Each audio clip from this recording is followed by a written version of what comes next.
welcome Sabrina Jordan and Governor Tony Evers.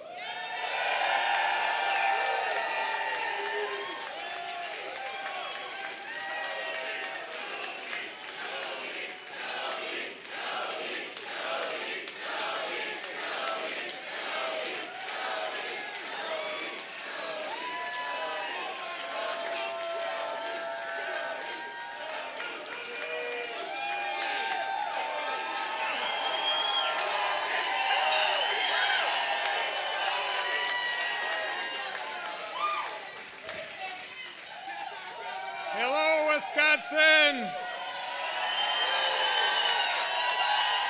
Everybody's fired up.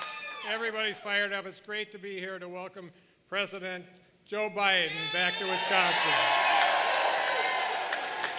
You know, recently I was in Milwaukee, did you hear that? Talking to a crowd of fired up Democrats at their convention, and today I'm going to tell about the stuff that I'm going to talk about today too. If I had to sum up the last several years, it would go something like this. It's simple.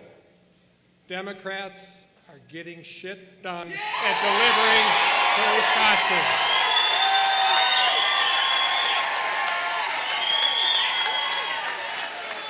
Now, folks, I've been governor under both Joe Biden and Donald Trump, and let me tell you, the choice this November is absolutely clear. There's only one president who's consistently delivered for Wisconsin, and his name is Joe Biden.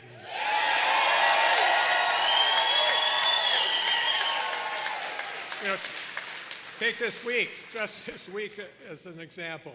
On Tuesday, the Biden-Harris administration announced Wisconsin was officially selected as a U.S. regional tech hub. Now, this is a huge deal and something I've worked with Senator Tammy Baldwin over the last few years with her. And this is a $50 million project that will position Wisconsin to be a national leader in cutting-edge industries and creates thousands of new jobs and billions, that's that billion with a B, worth of economic development in Wisconsin. That deserves a holy mackerel.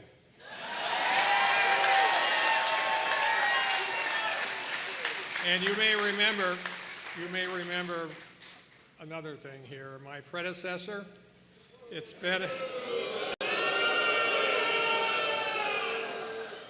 a decade since he last won an election after all, but I bet you remember his Foxconn boondoggle. Well, first of all, I fixed it. I renegotiated a contract that saved taxpayers $2.77 billion.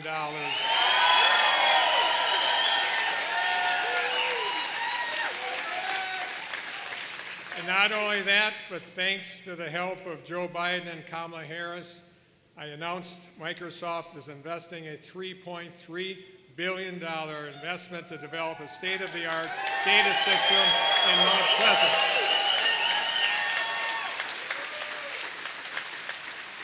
And it's not only expected to bring thousands of union construction jobs by the end of this year, but it's also going to put Wisconsin on the map, leading in artificial intelligence and advanced manufacturing, and that is a major holy mackerel. And Joe Biden and Kamala Harris are helping us get it. So get this, the Biden-Harris administration is helping us with the necessary investments to replace the Blatnick Bridge between Duluth and Superior. And that bridge serves hundreds of thousands of trucks and transports billions of dollars of goods between those two states. Yes, absolutely. And get this, over 410,000 households and businesses will have new or improved high-speed internet, thanks in part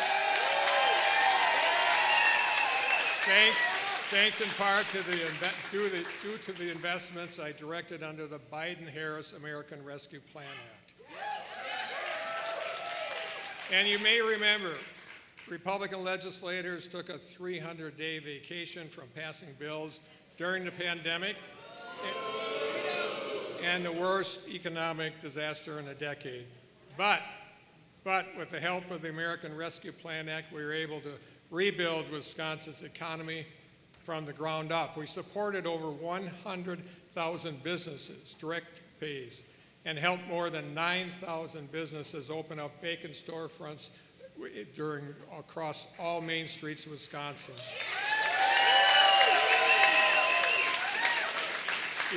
We traded or replaced hundreds of wells that had PFAS and nitrates and other contaminants. We've aided more than 20,000 farmers, and we've delivered rental assistance to over 40,000 households in the state of Wisconsin. Now, folks, I could go on and on. I won't do that now. Not everybody's heard about all these good things that have happened. But because the thing about me and Joe, we're not flashy, nor are we fancy. We're not for political drama or fanfare. We put our heads down and do the work. We always try to do the right thing.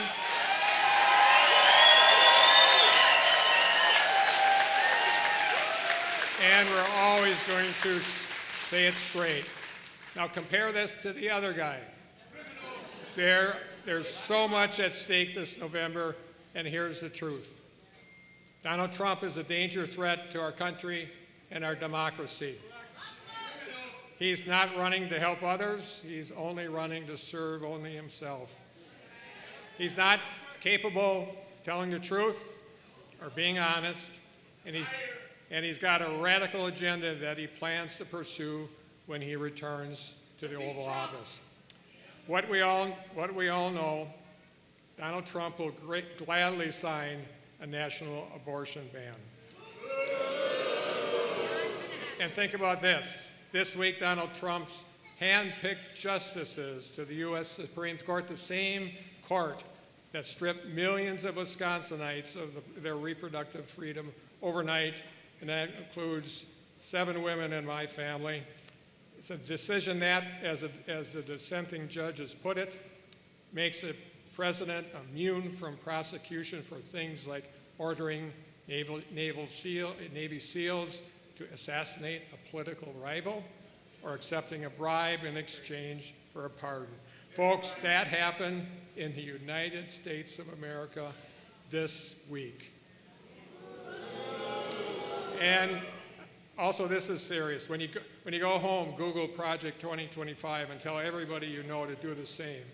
According to his advisors that prepared that, Trump wants to fire as many as tens of thousands of civil servants and replace them with his own loyalists and supporters.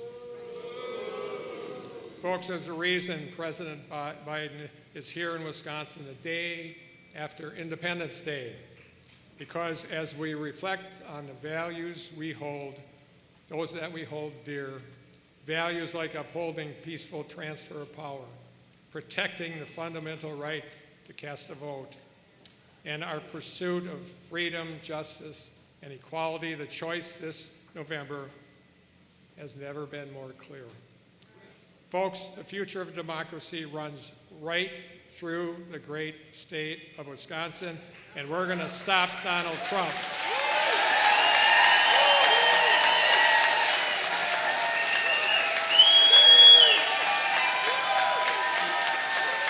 We will vote to protect reproductive freedom and access to safe legal abortion.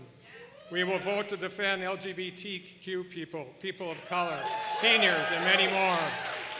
We will vote to save our democracy. We will vote to make sure the guy who has more felonies than Baskin-Robbins has flavors stays the hell out of the White House.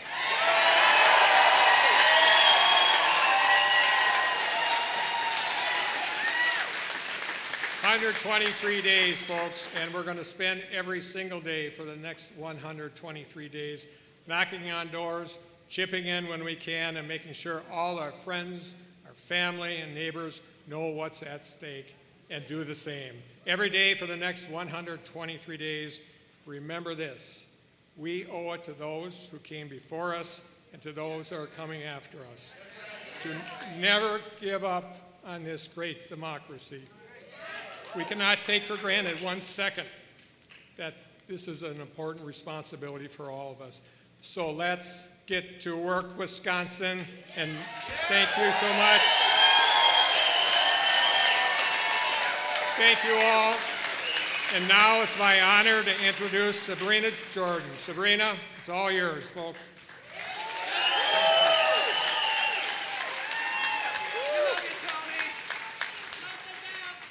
Wow. Hello. Who is Sabrina Jordan? I'm you. I'm America. I'm you.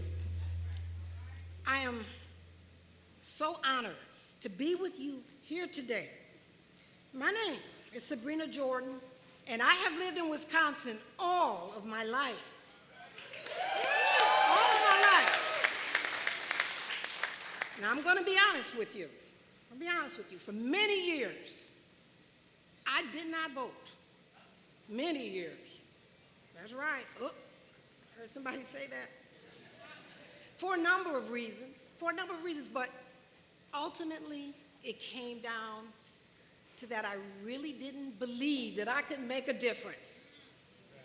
It wasn't until Barack Obama and Joe Biden ran, and I went to the polls for the very first time. Now, with this election, with Donald Trump running again, I realized I had to do even more. I had to do much more to stop that man. The thought of him returning to the White House scares me. And I don't scare easily. Even worse than destroying the jobs in Wisconsin. Even worse than overturning Roe versus Wade and calling for women to be punished. Let me say that again. Calling for women to be punished. Even worse than promoting violence and talking about bloodbaths.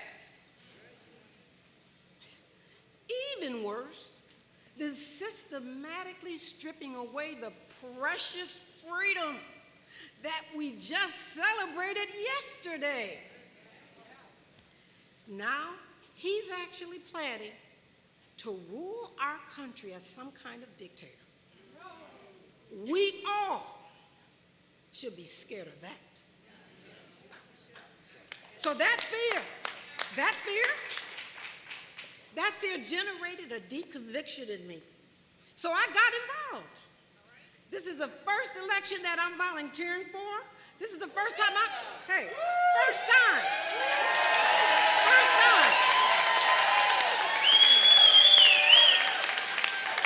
A political campaign? What, me? Yes, me. Absolutely. I knock on doors. I talk to the community.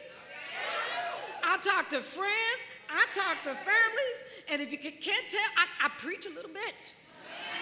Right? Why?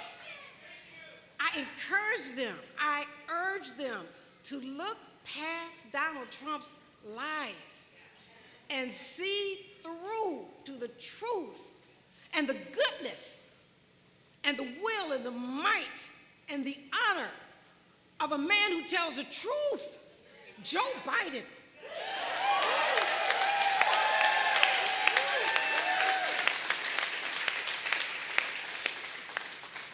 Guess what?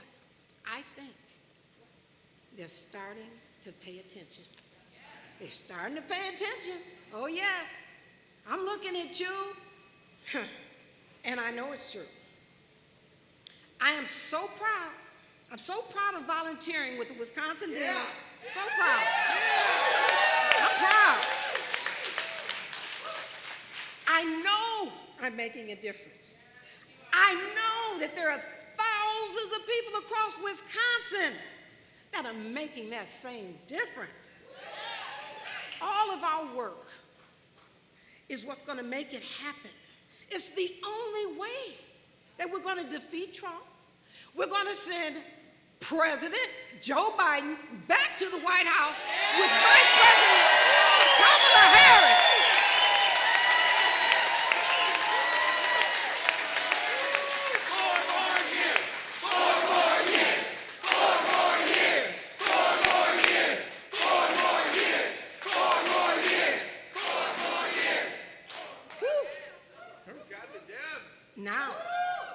Now, it is my great honor to introduce a man who has fought every single day for our country to move it forward. A man who comports himself with the dignity befitting a president of this country. A man who has made my life better, who is working to make your life better, is working to make our communities better. Ladies and gentlemen, I'd like to introduce to you my president, your president, the next president of the United States of America, Joe Biden.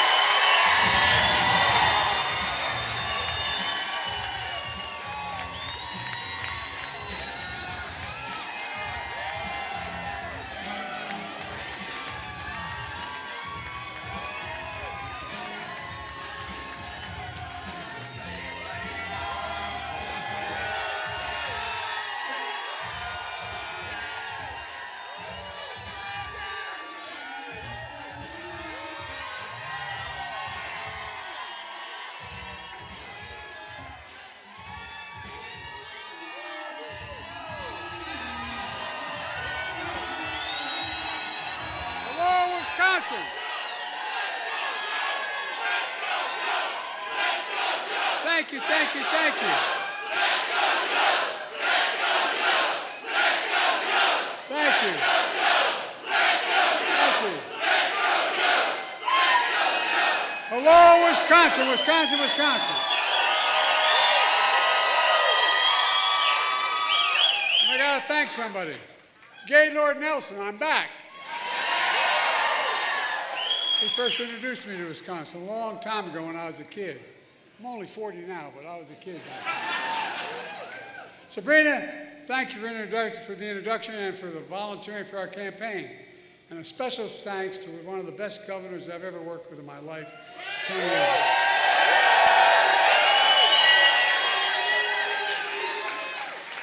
You've got a former governor, Jim Doyle, Madison Road, mayor of this city. And look, we got a guy who has a tough time winning an election. He only gets 70% of the vote, Congressman Mark Pocan. And so many local leaders are there, including the chair of the Wisconsin Democratic Party, Ben Wickler. Ben, hello. Oh, Ben. Folks, did you have a good 4th of July? By the way, if you wonder whether Trump has it all together, did you ever hear how he explained the 4th of July when he was president? No, I'm serious. This is true. His explanation how America won the Revolutionary War, I'm not making this up. He said in his 4th of July speech 5 years ago, he said, George Washington's army won the revolution by taking control of the airports from the British. To talk about me misspeaking. Airports from the British in 1776. It's true, he is a stable genius, this man. My friends, I'm in Wisconsin for one reason, because we're going to win Wisconsin again. We're going to win it.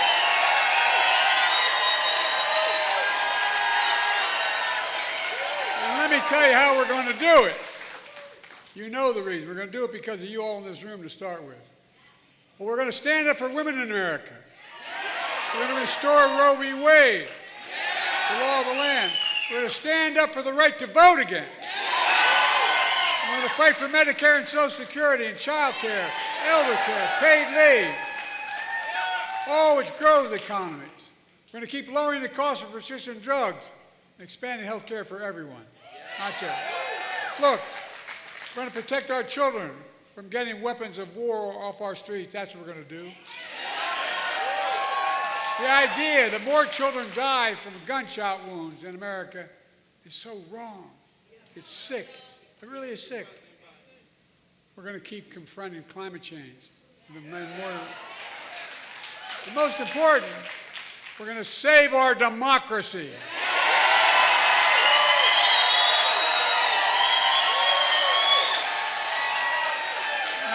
Now you probably heard, we had a little debate last week. Can't say it was my best performance. But ever since then, there's been a lot of speculation. What's Joe going to do? Is he going to stay in the race? Is he going to drop out? What's he going to do?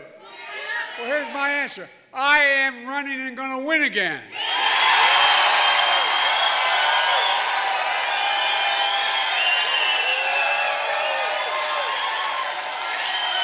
Because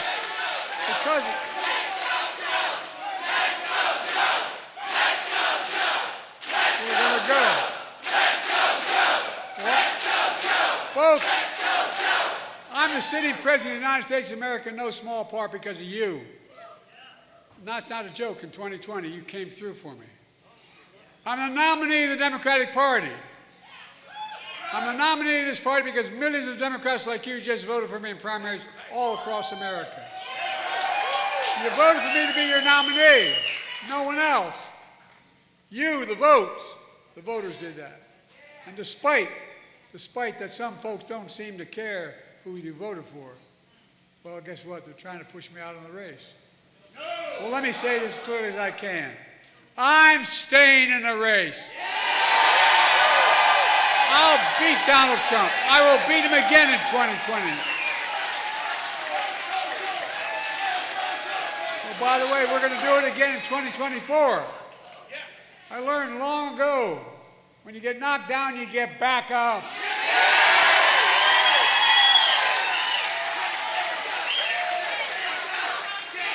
And I'm not letting one 90-minute debate wipe out 3.5 years of work. As the governor said, I've led this nation from the depths of pandemic to the strongest economy in the world, and that's literally true. And I and you are not finished yet. Now, you probably also noticed a lot of discussion about my age. I know I look 40. I keep seeing all those stories about I'm being too old. Let me say something. I was too old. I wasn't too old to create over 15 million new jobs. To make sure 21 million Americans are insured under the Affordable Care Act. To beat Big Pharma, the first time they ever do that, and lower the cost of insulin to $35 procedure. Was I too old to relieve student debt for nearly 5 million Americans and grow the economy? Too old to put the first black woman on the Supreme Court of the United States of America? To sign the Respect for Marriage Act? Or they're too old to sign the most significant gun safety law in 30 years? To pass the biggest climate bill in the history of the world, not here, the history of the world. But then, my critics say, sure, but he did all that. But that was in the past. What about now? Well, how about the 200,000 jobs we announced yesterday?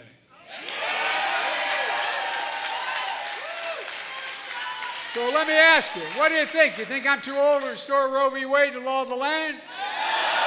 You think I'm too old to ban assault weapons again? No. To protect Social Security and Medicare? No. To get child care, elder care for working families who need the nation? To make billionaires finally start to pay something beyond 8.2% of the tax rate? Let me ask you, you think I'm too old to beat Donald Trump? I can hardly wait. Anyway. Folks, let's focus on what really matters. We're running against the biggest liar and the biggest threat, no, really, the biggest liar and biggest threat to our democracy in American history. That's not hyperbole. Over 150 presidential historians voted him the worst president in American history. No, the worst. As I've said before, he has the morals of an alley cat. He lies about the economy he created. The truth, he's one of only 2 American presidents who left office with fewer jobs than when he came into office. You know who the other one was? Herbert Hoover. Fact. That's why I call him Donald Herbert Hoover Trump. He lies about the pandemic he totally botched. The truth is, over 1 million people went on to die. He told us what? To inject bleach in our arm. It wasn't serious. He lied about how great he was for veterans in his administration. The truth, he called veterans who gave their lives serving America, and I was just in Normandy and on the beaches of Normandy and all through that area. And he said, I have trouble saying this because my son died as a consequence of Iraq. Who gave their lives, he called them, quote, suckers and losers. By the way, I'll be damned. I'm glad I wasn't with him because I'll be damned to let him talk about my son that way. That's right. But how do we know he said this? That I'm not making this up. A 4-star Marine general, his own former chief of staff was with him, and he told us that's what he said. But he's not the only former Trump official warning us about how bad Trump is, including the former secretaries of defense and even his own vice president. They refused to endorse him. Says a lot about who Trump is and says a lot about what he isn't. By the way, I couldn't ponder, I guess I shouldn't say it. But by the way, I couldn't be prouder to have your support and the support of our great Vice President of the United States, Kamala Harris.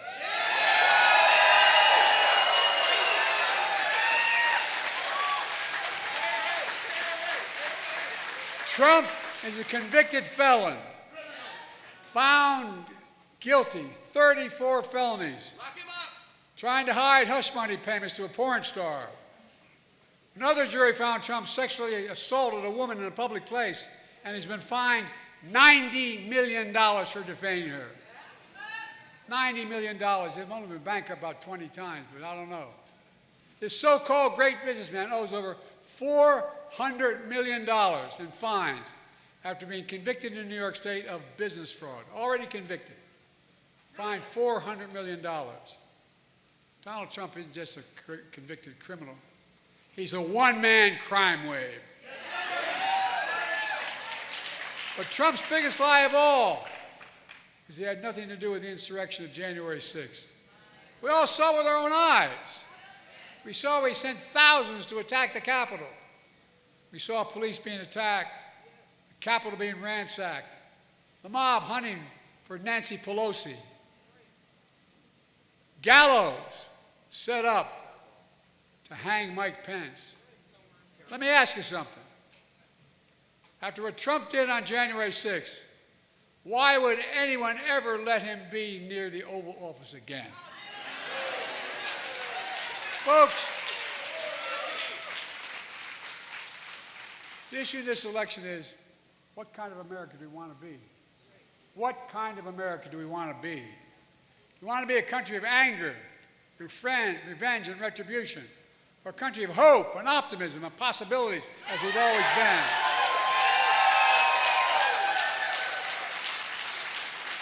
I want a country where women have a right to make their own health care decisions. Trump wants an America where abortion is banned and women are punished. I want an America where health care is a right, not a privilege. Trump wants to throw tens of millions of people who couldn't get insurance any other way than Obamacare off of Obamacare. I want America where the very wealthy begin to pay their fair share. Trump wants to give the very wealthy an additional, last time out when he was president, he gave them a $2 trillion tax cut, creating the largest deficit any president has in one term. Now he's announced he wants another $5 trillion tax cut after already leaving the largest deficit. It's hard to make this up. I want to protect Social Security and Medicare. He wants to cut Social Security and Medicare so he can cut taxes for the very wealthy. I want to ban assault weapons, require universal background checks. You all heard him promise the NRA. He promised the National Rifle Association, I will do nothing about guns. That's what he said. I will do nothing about guns. And he means it. I want January 6th insurrectionists to serve their full prison terms.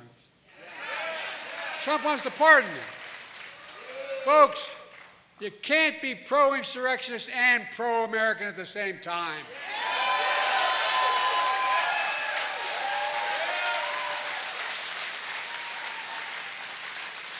This is so damn serious. You can't love your country only when you win. Look, you've been standing a long time. Let me close with this. Ultimately, the American presidency is about character. The character of the president who holds the job. Because with the immunities the Supreme Court just talked about, it gets down to that. It gets down to that. It's about honesty. It's about the president's decency, integrity. Do they respect people? Or do they incite violence and hate? Can they honor their oath to the Constitution and uphold their oath of office? Well, I don't think it's an exaggeration to suggest Trump has failed on every one of these character tests. Every one. And what's worse, the Supreme Court has just ruled that there are virtually no limits on the power of the presidency. I know it sounds bizarre, but that's what they ruled. A frightening decision. According to the extreme majority of the Supreme Court, the president is now above the law. We just celebrated the 4th of July, saying we will not be ruled by a king. And this Supreme Court he appointed approved this new law. It's in a dangerous precedent, especially if Donald Trump is returned to the presidency. Just think about it. In the second term, this next term, whomever is the president is going to appoint at least 2 new appointees. A second Trump term where there are no limits. Supreme Court Justice Sotomayor warned us about that in her dissent in that case. Here's what she said. She noted that based on a majority decision, Trump can take out his opponents, physically take them out, take bribes, and lead a coup, and be immune to ever being held accountable for it if he did it while he was president, according to the Supreme Court. Where the hell are we? So he really could become a dictator that he promised to be on day one. For over 2 centuries, America's been a free democratic nation. And I'll be damned if the year 2024, just 2 years before our 250th anniversary of as a nation, I'll let Donald Trump take this away.